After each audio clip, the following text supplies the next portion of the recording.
Hi everyone, welcome to Statistical Reasoning. My name is Dr. Matt Selba and I'll be your instructor for the course this semester. I'm really excited to see you all this upcoming week and excited to teach you all this semester. And the goal of this video is just to give you a rundown of the course, let you know where things are on the course page.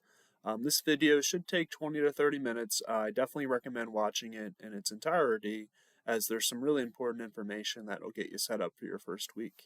So first things first, let's go and look at the home page of our course page for MAT162.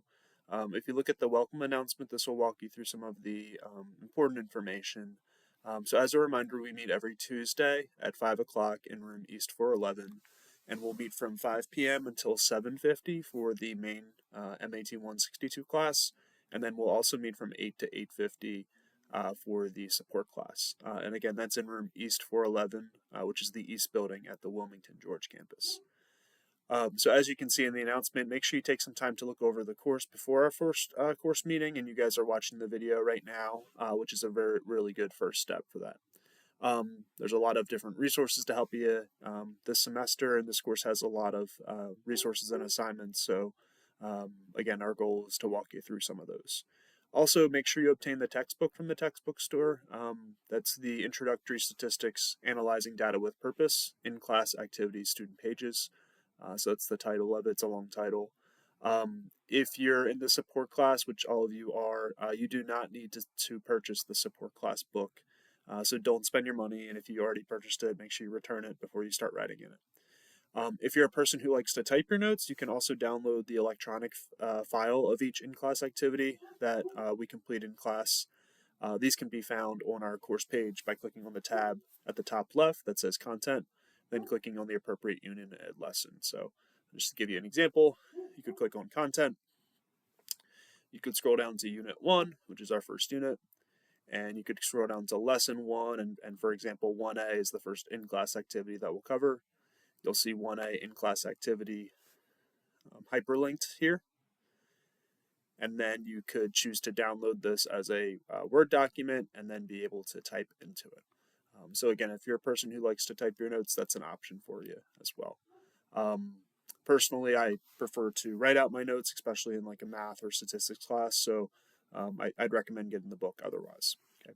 For some of you, this may be your first course at Del Tech, so I definitely recommend obtaining your student ID card before you arrive on campus for the first time. So if you click on the link here, there's a video that gives you some information on how to do so. In terms of technology that you need for the course, you will need Microsoft 365 products. So I'll ask that before class starts, you download and install Microsoft 365 on your computer if you haven't already. It is free as a Del Tech student, and many of the assignments require you using Microsoft Word and Microsoft Excel. So make sure you click on this video. There's an instructor that kind of walks you through how to download that for free and so that it's available on your computer. A special note, if you're an Apple or Mac user, if you're a MacBook computer user, in order to access the preview and practice assignments, you need to follow these directions. You want to click in the Safari app on your Mac and choose Safari, then Settings, then click Privacy, and then unselect Prevent Cross-Site Tracking. You will not be able to access a lot of the assignments unless you do that. Another note is that iPads typically don't work well for the online assignments in this course, so you do need some type of actual laptop, Chromebook, computer in order to complete a lot of the assignments, as we've often found that the iPads just have trouble working with the software that's needed. Below I have the week 1 to 2 assignments, which I'll go into a little bit more detail in our first class meeting, but I wanted to list them here below. So as you can see, we're going to meet on May 19th, which is a Tuesday, from 5 to 8:50. We're going to go over the honors pledge mini assignment. It's just a quiz saying you won't cheat, basically. We're going to cover in-class activities 1A, 1B, 1C, and 1D. So those all make up lesson 1, and they basically break down the lessons into these smaller parts called in-class activities. So we'll cover those 4 in-class activities.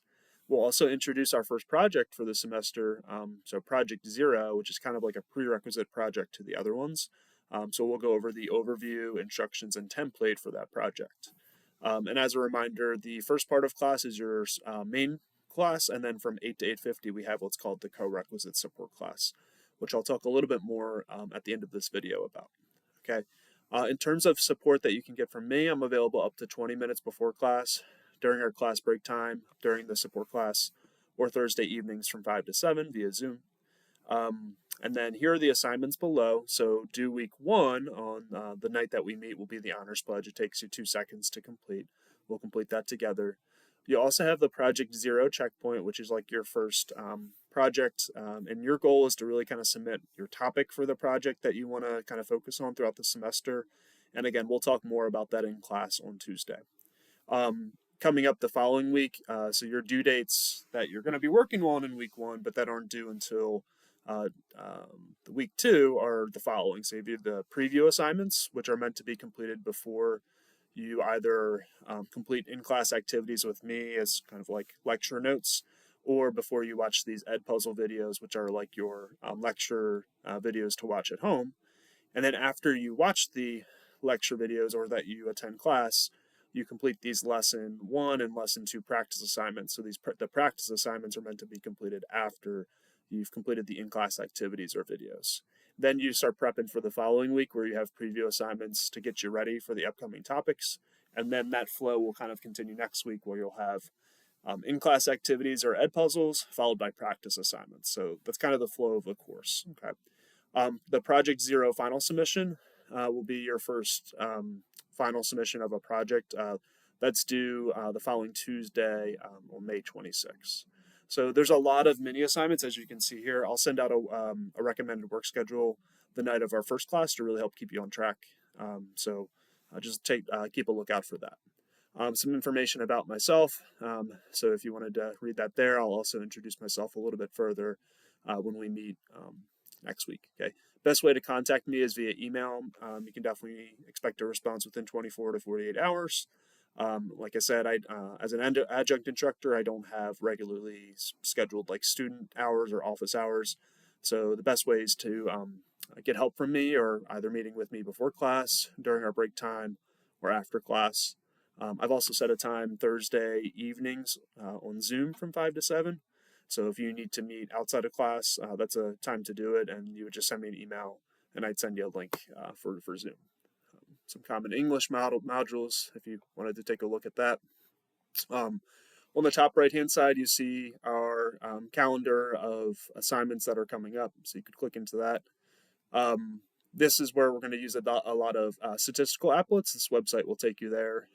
You have a Desmos calculator. You do not need to buy a separate calculator for this class. The Desmos calculator does much of what we need to in terms of the math. If you click on this link to the weekly timeline schedule, what I've done is I've created a calendar of what we'll be covering each week, and I also hyperlinked all of the assignments in here, which is super helpful because, like I said, there's a lot of mini assignments, and this is kind of a one-stop shop to find everything. I'll also, in my weekly emails and updates, I'll hyperlink the assignments there as well, so that everything's really easy for you to find. If you can always go into the course page to find all of these assignments. So like, for example, if I wanted to find assignment for Preview 2A, I could click on Content. And again, I'm looking for Preview 2A. I'd go to Unit 1. I'd go into Lesson 2 and then 2A. And then 2A Preview would be there. But notice how it took me like several steps to get there. So that's why I created that weekly timeline schedule, because everything's hyperlinked and easy for you to find. And like I said, I'll send out these assignments in a weekly email, kind of like what you saw this week. Okay.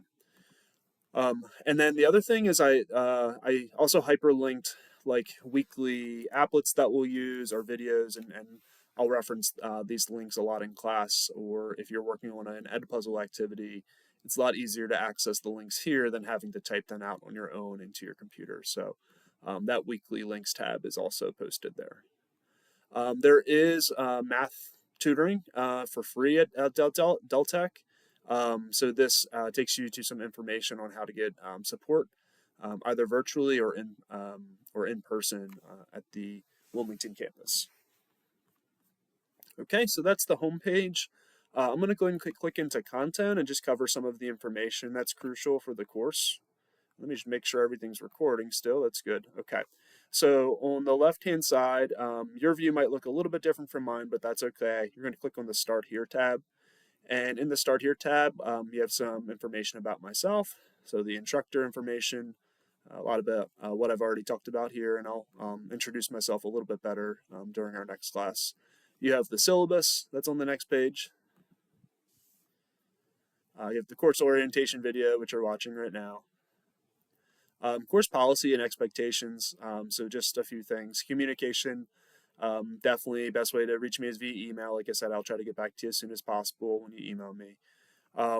Definitely advocate for yourself. If you guys need help in the course, if you're struggling, please reach out to me. I'm happy to help you out. And like I said, if you need to meet outside of class, Zoom on Thursdays from 5 to 7 tends to work best. We could also meet before class, after class, or during the break time in between our two classes, between the MAT162 and 062 class. Okay. Course materials, like I said, textbook, you want to make sure you obtain that. There's no calculator that you need to buy. The homework platform for Lumen, that's automatically included in the course, in like your course fees, so you do not need to purchase that separately anywhere.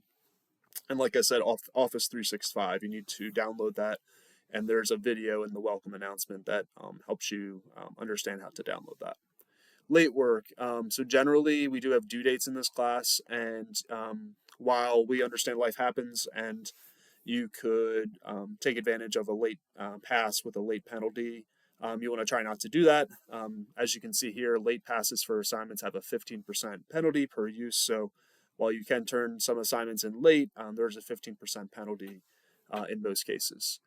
So these apply to your preview and practice assignments. There's a 15% late penalty, and that's up to a certain date. After, let's say an assignment was due on June 1st, after a certain amount of time, actually up until June 25th, you could submit it, but after that, you can no longer submit it. So you can submit it late up until a certain point, and then after that, you actually cannot submit it at all. So just pay attention to that if you're submitting assignments late. In terms of the project assignments, which are like your summative assessments, we don't have any tests or exams in this course. It's all project-based learning. So the assignments generally can be turned late as well, but there will be a late penalty on them. And then for what's called the checkpoint assignments, there's only a certain amount of time in which you can turn them in. So at the end of the day, just try to get your assignments in on time. And if you're having trouble meeting a deadline, make sure you talk to me and I can explain what the policy is in terms of whether or not you can submit it and what the late penalty would be. Okay. I always try to update the gradebook weekly. Usually it's every Friday or Saturday. So if you submit an assignment, definitely expect to get feedback from me definitely within a week, oftentimes even sooner. Okay. Attendance is very important. Make sure you guys are attending all classes. This is a 10-week course, so if you miss a class, you're missing a lot of information. So definitely contact me and I can give you some resources for catching up. Overview of the assignments. So 60% of your grade comes from projects. 5% come from these mini assignments called preview assignments. They get you ready for an in-class activity or for the Edpuzzle video. 15% of your grade comes from practice assignments. They help you practice what you learned during the in-class activity or Edpuzzle activity. And then 20% of your grade comes from activities, which make up the Edpuzzle videos, lectures that you're going to watch. They also make up the project checkpoints that you complete. And you're graded on a letter grade scale, so A, B, C, F, or U for unofficial withdrawal. Some information. So the projects are kind of like your summative assessments. You complete those after you've had several units and lessons to learn, and you're kind of assessing whether or not you understood it after the fact. You complete checkpoints for these projects along the way, which then you kind of resubmit after you've edited based off of my feedback for a final submission grade. You also have preview and practice assignments. Like I said, preview assignments are meant to be completed before a lesson, and then practice assignments are meant to be completed after a lesson to help reinforce the ideas. And lastly, the activities will mostly be your Edpuzzle videos and then the project checkpoints. Okay. Testing policy doesn't really apply here. Tips for success, definitely check D2L in your DTCC email every day. Attend your scheduled classes, so every Tuesday. Reach out directly to me via email. Attend not my student hours, but I guess if you need help, definitely come on by before class, during break, after class, or during the Thursday Zoom if you need to set one up. Make sure you set one up for me.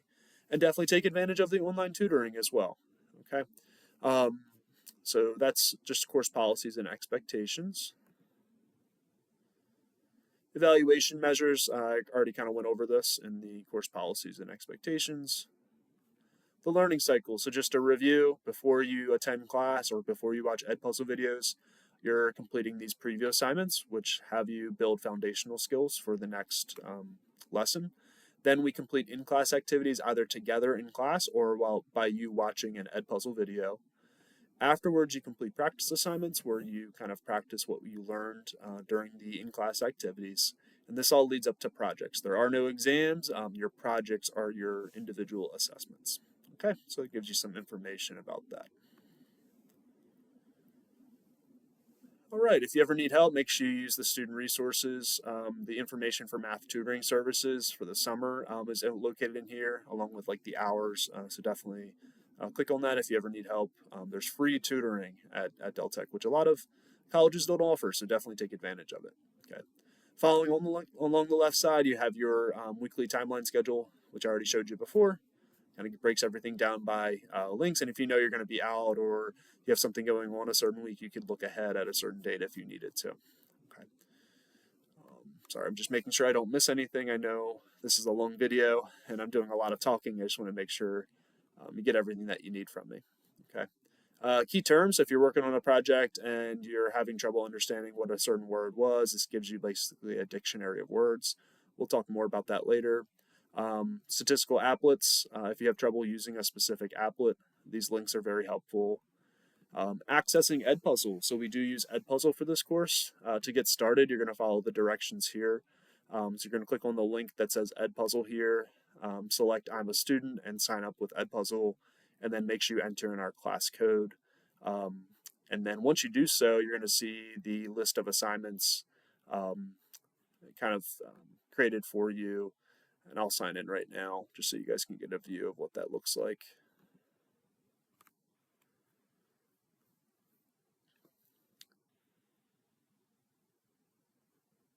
Okay, and I'll go to our course page.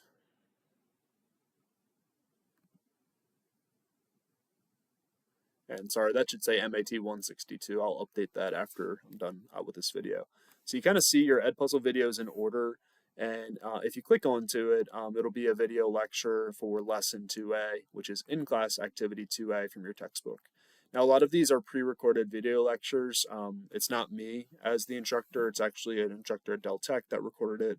But they're covering the information that I would cover in class if this was like a class that met twice a week in person. So you're basically going to watch the video, respond to some prompts, and you'll receive full credit for doing that. And while you're doing that, you're taking notes within your notebook, which is the textbook that you should purchase from the bookstore. Okay. And if you ever need the link to Edpuzzle, that's also within this table of contents. We're under Access Edpuzzle. If you click on this link for login to Edpuzzle, it's just edpuzzle.com. And again, make sure you use the class code if you need to sign in for the first time. Okay. Course projects, like I said, we'll review the directions for Project 0 on our first night of class, so I'll just hold off on going over that right now because there's a lot of information for it. Like I said, if you ever need to get into individual in-class activities, like for 1C, for example, you will see the preview assignments, the in-class activities at the end of each lesson. So like for 1D, if you go to the end, you'll see the practice assignments. But like I said, the easiest way to see all that is by clicking on semester schedule, finding the schedule, and finding the hyperlinks there. That's just an easier way to get there. Okay. In terms of where to find assignments, so a lot of these assignments are found by just clicking on the hyperlink. If it's a project assignment and you need to submit it, you would go to Activities, Assignments, all right, and you would find the appropriate project assignment submission area. You click on it and submit your project there. In terms of anything else, we don't really have quizzes in this class, but the honors pledge technically falls under that. So that would be there. If you click on grades and then grade for yourself, you should be able to see your own grade at any point. So that's helpful. I would do that at least weekly just to make sure everything is where it should be for yourself and your kind of goal for your grade. Okay, that's everything from the MAT162 course. For the MAT062 course, which you're also enrolled in, everything is pretty much the same. The one thing I'll say about the support class is that it's not meant to give you more work or extra work. It's really meant to support you with the work that you have to do in MAT162. So each week we'll do some type of activity that really helps support us. And a lot of these can be found under activities, quizzes. And it's not even every week. So there are 10 weeks in the course, and on 6 of those weeks we'll be completing a co-requisite support activity. It's under quizzes. I don't want to call these quizzes because it makes it sound like you're going to have a test each week. You will be able to use your notes. You'll be able to ask me questions. You'll be even be able to work with a partner on it in class. But it's really just meant to kind of assess your knowledge and kind of have a check-in point for like what you're understanding. And these assignments really help prepare you for the projects for MAT 162. So just wanted to preemptively kind of let you know, like the support class is really meant for you to get support. And a lot of times I give you what's called flex time, where, hey, pick an assignment from the 162 course, focus on that for the 20 to 30 minutes that I can give you time for, and ask questions. And it's really just a time and place for you to be able to get some work done and get some help at the same time. Okay. In terms of your grade for the support class, if you click on content and then under start here, you do course policies and expectations again. So a lot of your grade comes from the main course. I guess I should have done evaluation measures. Sorry. Let me go over to that. There we go. So 40% of your grade comes from the MAT 162 project. So even though it's the support class grade, 40% of your grade will come from that. 5% and 15% will come from your MAT 162 preview and practice assignments. So these are the same assignments. So there's not new assignments. They're the same assignments for MAT 162. And then 40% of your grade will come from the co-requisite support activities. These are those quizzes that I just talked about before. They're not really quizzes. They're really just kind of check-in points. And again, they're open notebook. You can ask questions. You can work with a partner. Those are 40% of your grade in the support class. The support class itself is a pass-fail course. So you're graded on that scale of A, B, C, or F. But really, if you have a C or higher in the support class, you'll get a passing grade. So just kind of keep that in mind. Obviously, I want you to do as best as you can, but don't overstress for the support class. Really make sure your MAT 162 grade is where it should be. Okay. All right. So overall, I think that was a very comprehensive video, and I appreciate you guys sticking around for the entire video. And sorry I did so much talking. I really hope during our actual class, you all are the ones that are doing the talking more. But I really appreciate you all watching this video, and I look forward to having you in class next Tuesday. Have a great week, and I'll see you all soon. All right, thanks. Bye.